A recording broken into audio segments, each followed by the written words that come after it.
Pourquoi ceux qui nous connaissent le mieux finissent-ils parfois par nous trahir? Vous vous êtes déjà demandé pourquoi certains amis, en qui nous avons pleinement confiance, se retournent soudainement contre nous? Dans cette vidéo, nous allons explorer les raisons profondes et souvent invisibles qui se cachent derrière la trahison de nos proches, grâce à des leçons venues de l'histoire et de la psychologie. Vous est-il déjà arrivé de vous poser cette question? Comment se fait-il que certains amis, ceux en qui nous avons le plus confiance, finissent par nous trahir? Pourquoi ces liens, qui semblaient solides et inébranlables, peuvent se transformer en des actes de trahison si douloureux? Aujourd'hui, nous allons découvrir ensemble les raisons profondes derrière ces ruptures amicales et ce qui, en nous, peut pousser les autres à briser notre confiance. Bonjour à tous et bienvenue sur notre chaîne. Dans cette vidéo, nous allons plonger dans un sujet délicat, mais fondamental, la trahison dans les relations d'amitié. Nous avons tous ressenti ou observé la douleur et la désillusion d'une amitié brisée, mais il est souvent difficile de comprendre ce qui pousse quelqu'un à trahir. Est-ce de la jalousie, des conflits d'intérêts ou un simple défaut de caractère?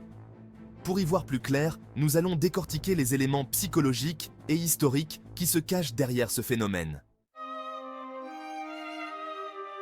Exemple historique, Jules César et Brutus. Commençons par un des cas les plus célèbres de trahison, Jules César et Brutus. César, l'un des leaders les plus puissants de l'Antiquité, fut trahi par un homme qu'il considérait comme un fils, son ami proche Brutus. Brutus, manipulé par ses propres ambitions et influencé par d'autres sénateurs, a trahi César au nom de la République romaine. Cet acte de trahison nous montre à quel point la loyauté peut être fragile, même entre les amis les plus proches. Et ce n'est pas seulement une histoire ancienne. Aujourd'hui encore, la trahison dans les relations est souvent motivée par des intérêts personnels déguisés sous des idéaux. La psychologie de la trahison.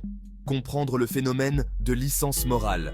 Pour comprendre le phénomène de la trahison, nous devons nous tourner vers la psychologie, et plus particulièrement vers un concept appelé licence morale. Qu'est-ce que c'est? Il s'agit d'un processus mental dans lequel une personne, après avoir fait une série de bonnes actions, peut se sentir autorisée à faire quelque chose de moins moral, pensant qu'elle a accumulé assez de crédits moraux. Dans le cas d'une amitié, cela peut se manifester quand un ami, après avoir été loyal et attentif pendant longtemps, finit par trahir, inconsciemment ou non, sous le poids de ses propres frustrations ou désirs non satisfaits. Signes avant-coureurs de la trahison. Alors, comment savoir si un ami est susceptible de nous trahir? Voici quelques signaux d'alerte que vous pouvez repérer. 1. Incohérence entre les paroles et les actes. Un ami qui promet de rester à vos côtés, mais qui disparaît au moment où vous avez le plus besoin de lui, peut montrer un signe de distanciation. 2. Comparaison ou sous-entendu constant. Si votre ami fait des comparaisons fréquentes entre vous et d'autres personnes, cela peut indiquer une forme de jalousie qui, si elle n'est pas gérée, peut évoluer en trahison. 3. Influence extérieure accrue. Si un ami commence soudainement à accorder beaucoup de valeur à l'opinion d'autres personnes au détriment de la vôtre, cela pourrait être un signe qu'il est en train de réévaluer votre amitié. Cas pratique. La trahison dans le monde des affaires. Dans le monde des affaires, la trahison est souvent perçue comme une manœuvre stratégique. Pensez à Steve Jobs, qui a été évincé d'Apple par son propre conseil d'administration, un groupe de personnes en qui il avait confiance. La trahison n'était pas motivée par un ressentiment personnel, mais par des intérêts financiers et une vision divergente.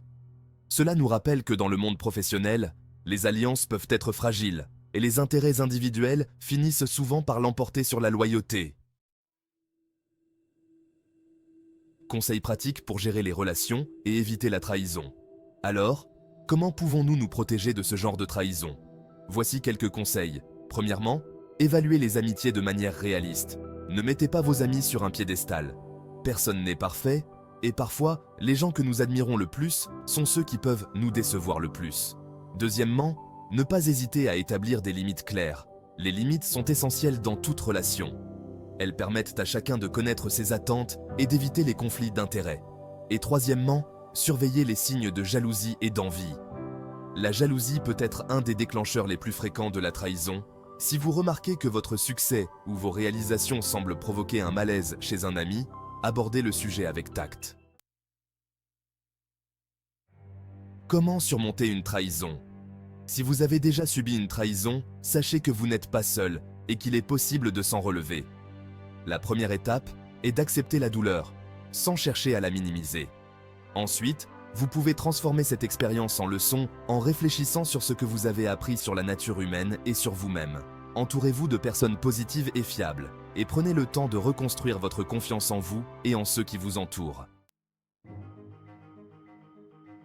En fin de compte, la trahison fait partie de la condition humaine, et même si elle est douloureuse, elle nous enseigne des leçons précieuses sur la nature des relations.